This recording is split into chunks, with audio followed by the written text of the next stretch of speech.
Repeat after me. Jump, dash, run. Repeat, repeat, repeat. Hello, I'm Andrew. Welcome to Dialogue Tree. This is episode 2 on Bzzzt. That is Bzzzt.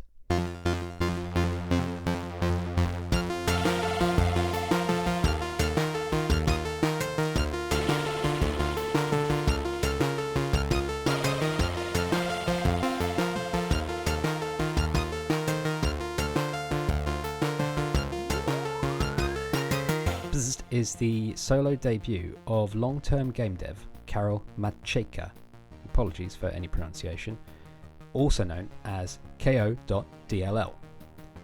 After working in games for more than 30 years, they arrived here. Released on 13th of November 2023, this is a project they describe as a fast-paced, jump-dash-run retro game with a fresh and modern design. A simple description, but instructive. That's what you do, and you'll be doing a lot of it.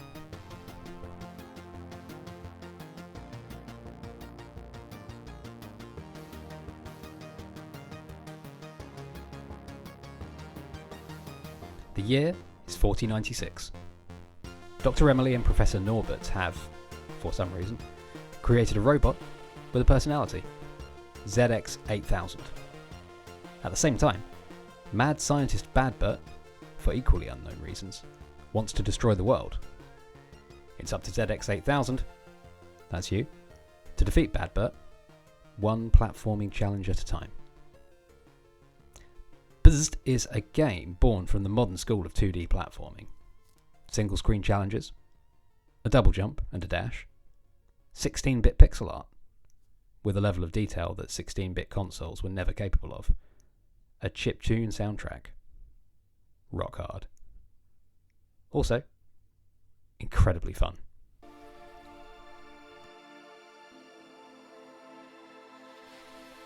First, presentation. Visually, Bzzzt goes for a retro aesthetic, designed to bring to mind the way old games look in your head, not how they actually are.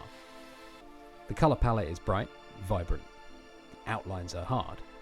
The cute, squat sprites bob up and down. The animation is smooth and clean, whilst the fonts are pleasingly crunchy. There's something going on here with lighting effects. Something I'm not enough of a tech head to articulate accurately.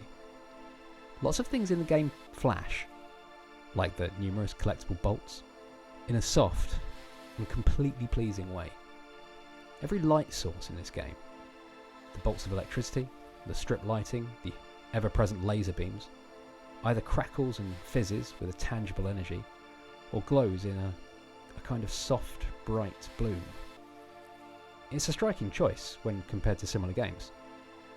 Further to this, there's an uncommon depth, a richness to each environment that helps to set Bzzzt apart.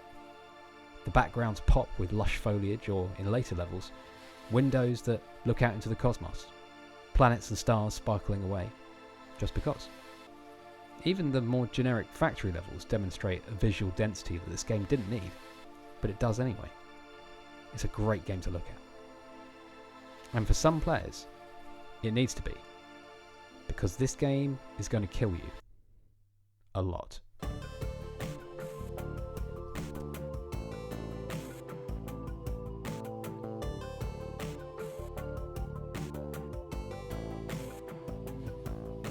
The gameplay in Bzzzt will be familiar to anyone who has played a 2D platformer made in the last 10 years.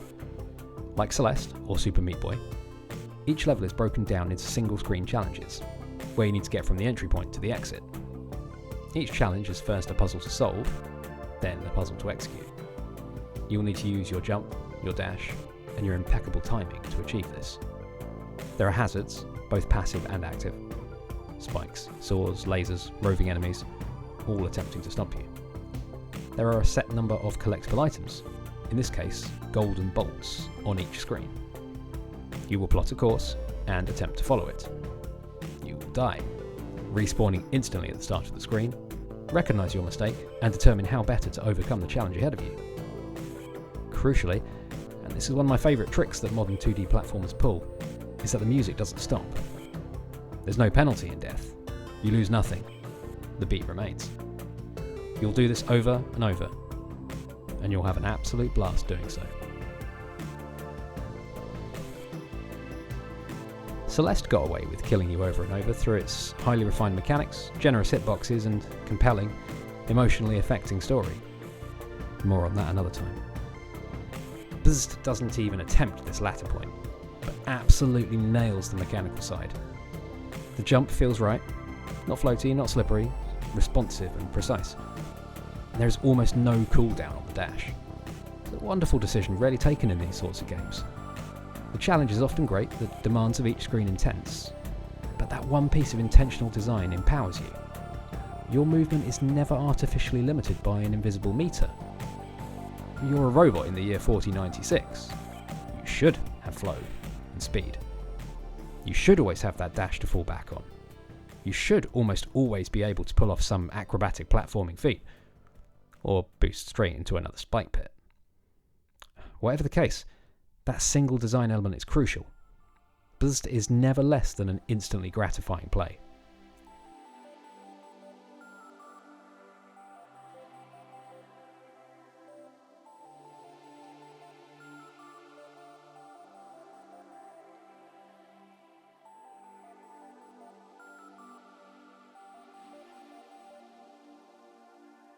So, Bzzzt is a hard game with a degree of accessibility. That extends to the way that difficulty, progression and completion percentage is handled, and I think this is worth covering in more detail. First, difficulty. From the start you can choose from one of 4 game modes. It's very easy, easy, normal, and insane. On very easy you have 5 lives per stage and fewer enemies and traps. On easy you have 3 lives, on normal 1. You can repeat each stage endlessly on both of these. On insane, you have just 7 lives in total and cannot repeat stages. You can change the difficulty at any point in the game. Collectibles. Each stage has a set number of sparkling golden bolts, called spare parts. Collect all of those to get a green tick against the level. They start out easy to collect, but you know how that goes. And soon you'll be pulling off complex controller gymnastics to collect each one. Then there's time. Each level has a trophy time. Beat the level in under that time to get another green tick against that stage. And that leads us to the flawless run. Beat each level in under the trophy time whilst collecting all the spare parts to get that flawless run. I like this system a lot. It's kind of choose your own adventure approach to difficulty. You can. And the game is so fun to play that you'll likely want to keep repeating a level to get that flawless run. Or you can just master the base challenge and get to the exit. Either approach is valid and rewarding. Then there are 52 story stages. Beat those to roll credits. Then there's 24 extra levels. Bad Bert's bonus stages, unlocked in 4 groups of 6. The first set is unlocked via payment of spare parts. The remaining 3 by achieving set amounts of flawless runs, 20, 30, and then 40. And lastly, there's 10 hidden challenge chips hidden throughout the game. I didn't find a single one, so I can't tell you much more about those. But suffice to say, what this all amounts to is that this is a lean, focused game that also packs in a lot of content and a lot of replay value, and achieves the rare feat of being a beatable game with a pretty wildly high skill ceiling. I thought I was good enough at this game, but rolled credits with only a 39% completion rate. And I think that's an achievement for any game, to make you feel good, without itself being a pushover.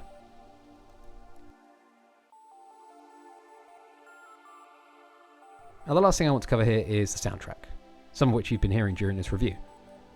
Composed by Martin Linder, it's an excellent, pulsing, modern chiptune soundtrack, reminiscent of the 8 and 16-bit era, but shorn of the rough edges and emboldened with a more refined sonic palette. It's perfectly attuned for this type of game. You'll likely be hearing this a lot on this show, but yes, it holds up outside of the game, and I do listen to it in that context. Highlights are Retro Bits with Love, Adventure, and Sunset Cassette. I bought the soundtrack via Steam, and links to stream it and buy it will be in the show notes.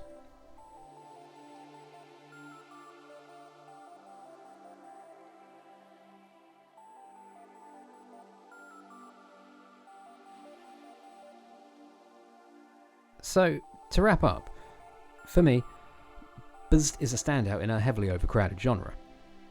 A precision platformer existing just below the massacre threshold of Celeste and Super Meat Boy, Bzzzt offers an accessible, player-friendly take, without sacrificing challenge. Whether you aim to finish under a certain time, get all the collectibles, both, or just get to the exit, the live, die, repeat gameplay never became tiresome. The loop of optimising the route through a level is always fun, thrilling, when it could easily have been a grind. While we expect more from the stories in our games now, and there are several good examples in recent history, the absence of that here is more than mitigated by the polished and rewarding gameplay. In short, this is an easy recommend to anyone interested in challenging platformers. That's Bzzzt. Bzzzt.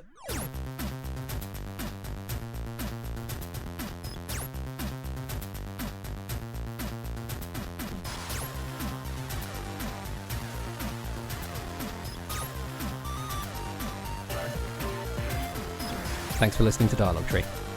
The art for the show was produced by Pixel Benny. You can find me online at andrewvalentine.cc. Talk to you next time.